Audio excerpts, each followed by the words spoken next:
arrêter, rien, ni le temps, ni l'espace. Aucune loi de la physique ne le retiendra. Est-ce un oiseau? Est-ce un avion? Non! C'est Patrick Cohen sur sa trottinette électrique. Alors oui, vous réfutez, on entendra plus tard votre excuse, ne vous inquiétez pas. La vitesse le grise. Les cheveux au vent, sans casque, évidemment, sinon on ne bronze pas. Il se sent jeune. Qu'importe le regard des approbateurs, de ces Parisiens qui s'écartent son passage. Qu'importe les moqueries de ces vieux avant l'heure. Qu'importe le bon goût et le respect de soi-même. Oui, Patrick Cohen, vous pensiez être le seigneur de ces rues.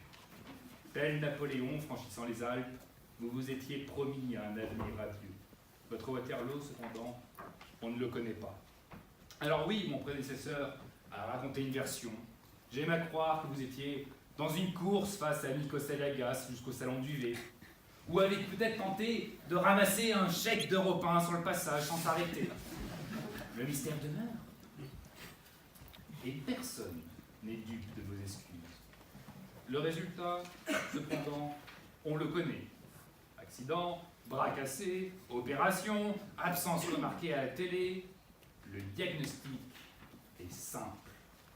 Patrick Cohen, je suis désolé de vous l'apprendre, mais vous êtes vieux. Terriblement vieux. Pire que cela, vous souffrez d'une tare innée, vous êtes un Patrick. Un papa né dans les années 60. Et le problème avec les Patrick, c'est qu'il se croit encore jeune. Je le sais, j'en ai un à la maison. Patrick Canoyan, 10 septembre 62, modèle produit 3 jours après vous. J'en suis globalement satisfait. Mis à part quelques vices cachés comme un amour inconsidéré pour la New Wave, sur lequel on va passer très rapidement. Mais le rapport à la modernité, au Patrick du moins, est quelque peu problématique. Ils sont doués d'une certaine capacité d'adaptation, il n'y a pas de problème.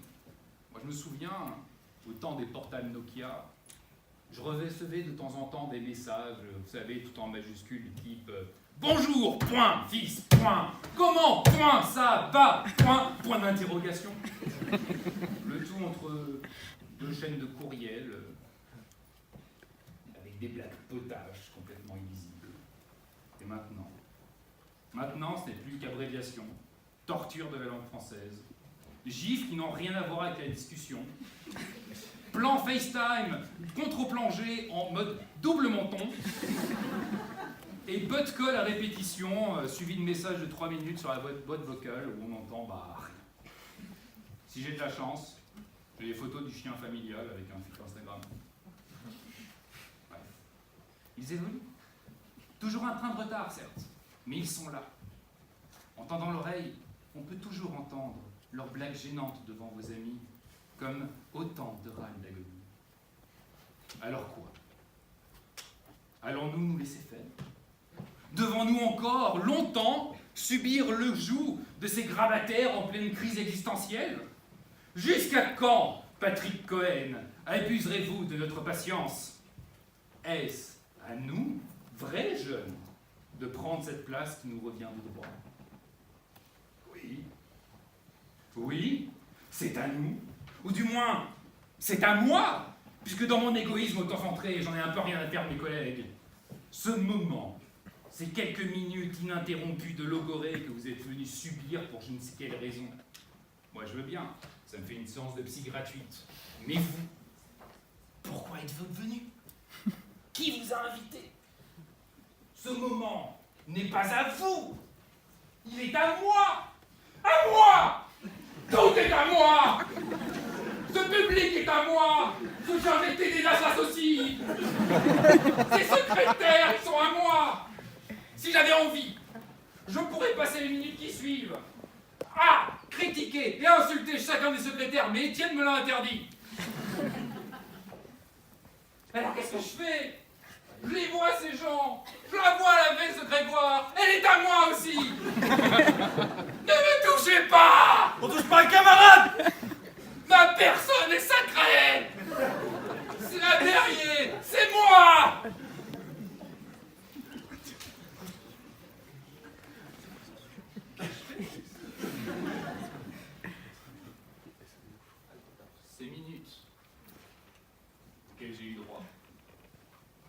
les ai-je gâchés?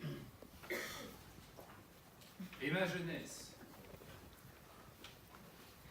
qu'est-ce que j'en ai fait? Fait 8 ans que je fais du droit. C'est long, 8 ans. Et à 2 ans, à passer le barreau, 2 échecs, un demi-point. Salut gros. Un demi-point, c'est pas beaucoup un demi-point, c'est frustrant quand même. Un demi-point entre vous et la carrière d'avocat. Vous pensiez que Grégoire était déprimé, hein?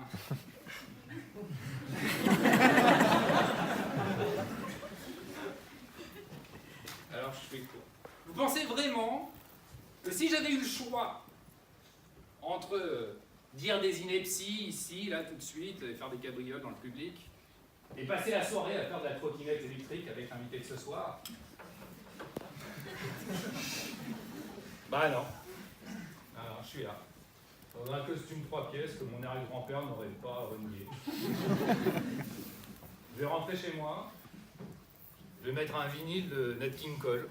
Je vais me servir un verre de Porto. Qu'est-ce que je vais faire? Au final, je passe ma jeunesse à essayer d'être vieux.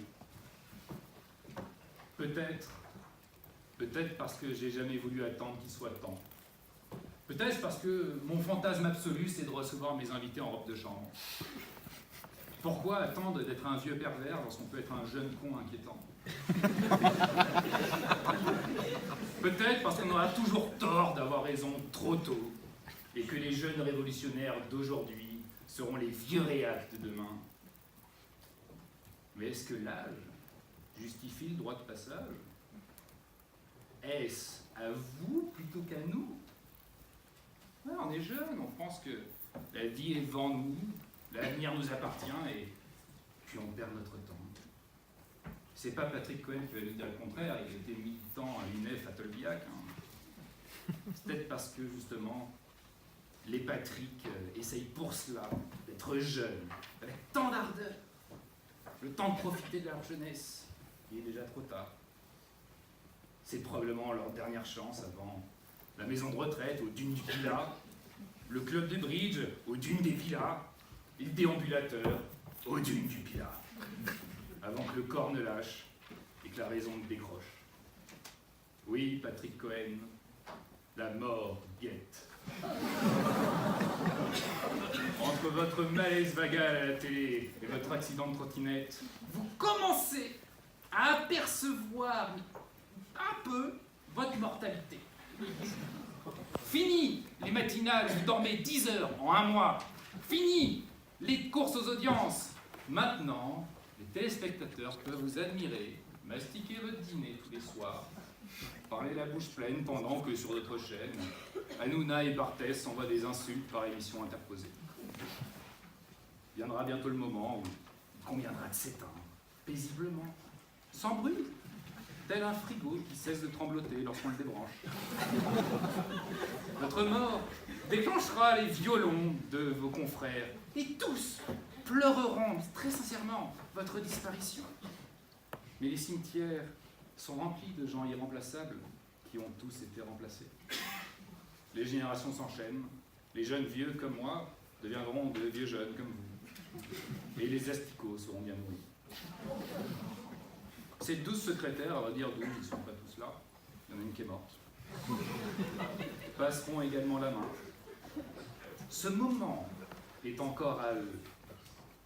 Alors, messieurs les secrétaires, madame la secrétaire, profitez du temps qu'il vous reste. Et puisqu'il est déjà venu l'heure de la critique, est-ce à moi? Est-ce à nous? Non.